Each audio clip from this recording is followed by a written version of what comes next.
digit is the number 9. Hey folks, welcome back.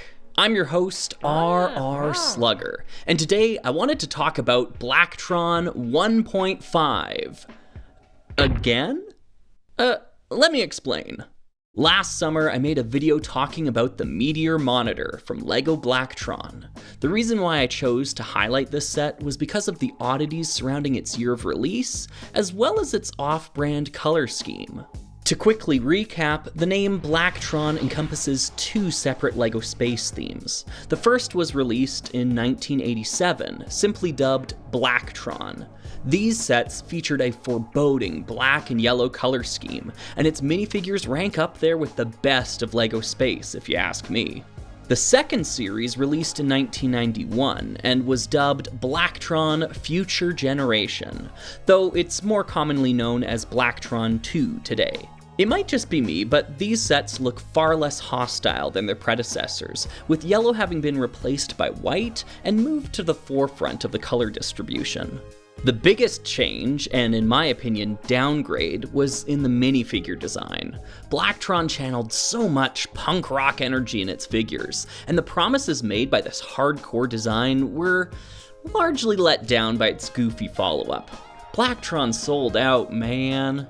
That being said, the Meteor Monitor actually belongs to neither of these releases, instead falling somewhere in the middle.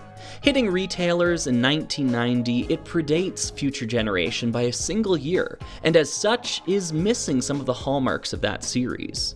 For example, the Meteor Monitor does not contain any trans neon green, a staple color of Blacktron 2. Trans red is used instead, and this seemingly calls back to the stylings of the original Blacktron theme. In a similar vein, the minifigure included is of the older Blacktron 1 design, not the Blacktron 2 iteration. These differences, when taken together, cause some folks like myself to dub the Meteor Monitor a product of a Blacktron 1.5, a blending of the two styles. Obviously, this moniker is non-existent in any official capacity, but it helps us to describe what is otherwise a strange and fairly inexplicable release. That was largely all that I discussed in my original video, and I figured the trail ran cold there. However, in the time between then and now, the man who designed the set has since spoken up and revealed more about it.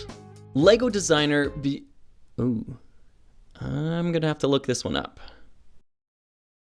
Bjarne Panduro Tveskov. Oh my good gracious. Bjarne...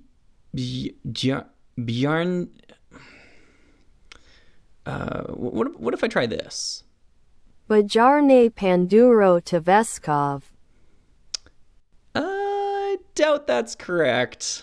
LEGO designer Bjarne Panduro Tveskov states that due to the popularity of the original Blacktron wave, a sequel series was greenlit. However, it was also agreed upon that the original line was too dark, so there was a new goal to lighten the series up without losing the cool factor. One of Bjarne's early attempts to do so involved adding a rainbow pattern of 1x2 plates stacked together. Obviously, we didn't see this idea realized in the final product, but Bjarne was kind enough to include a small image of a prototype pitch, a Spectron, he posits. Let's see if we can bring Spectron to life. Full credit goes to Juniper for reverse engineering this build. I've linked her studio file in the description should you wish to build it for yourself. My first impressions of this build are overwhelmingly positive. The front swept wing design has that aggressive posture that we've come to expect from Blacktron. Additionally, the wings can also function as landing gear to allow the operator to perform repairs on the underside of the hull. The stripes of color add a unique flair to the craft, and its pilot smiles with pride under his dashing mustache. This mustache, in fact, would have been brand new at the time, having only just been released in 1989 with LEGO Pirates.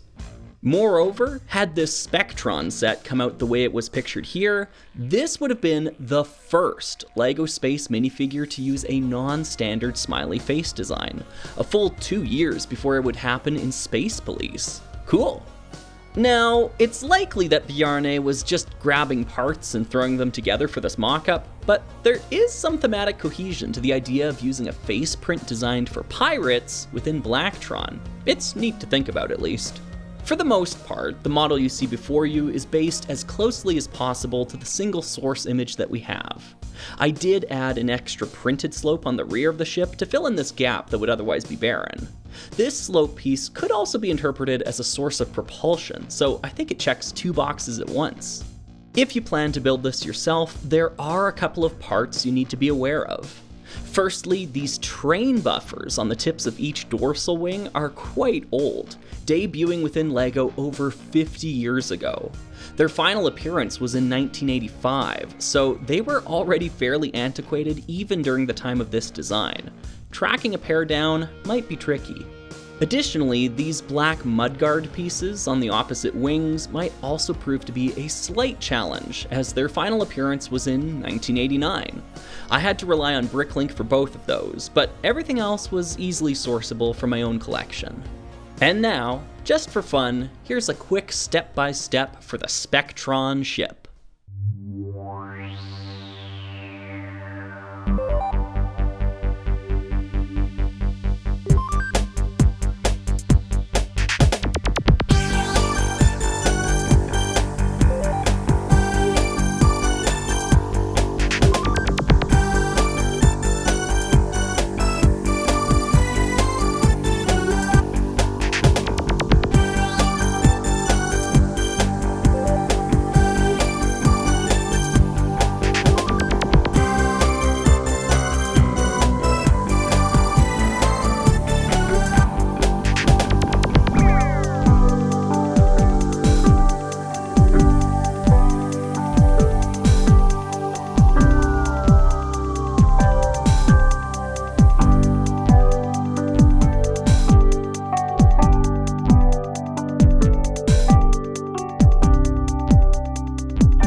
Thanks for watching, everyone.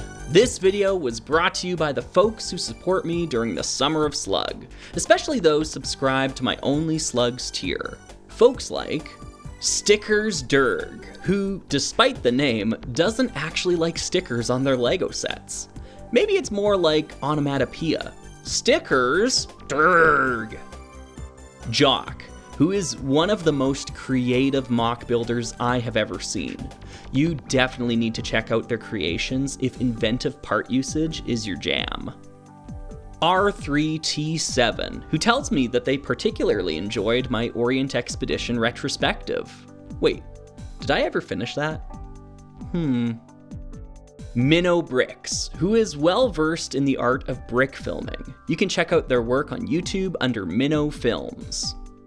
Go GCI, which is one letter away from Go GCE. GCE was the original manufacturer of, you guessed it, the Vectrex.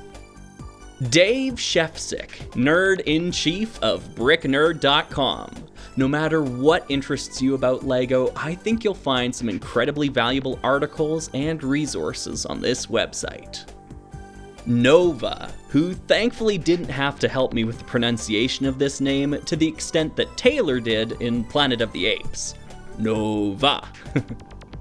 The Cheese Knees, who inspired me to look up the etymology of the phrase the bee's knees. Apparently, it originates from the 18th century and used to have a completely different you know what, I'll link an article below.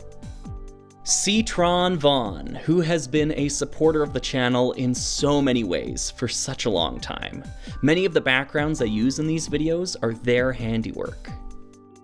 Farmer Gada, who has helped keep my head on straight on more than one occasion. They also make LEGO-themed tabletop RPGs. Definitely worth looking up their blog. Dysnomia, who shares a name with the only moon of the dwarf planet Eris 1. They also share a name with the Greek goddess of anarchy and lawlessness, which perfectly sums up the sensation I feel towards the end of the Summer of Slug. And lastly, White Noise, whose username reminds me of Sulu and Chekhov getting lost in the woods.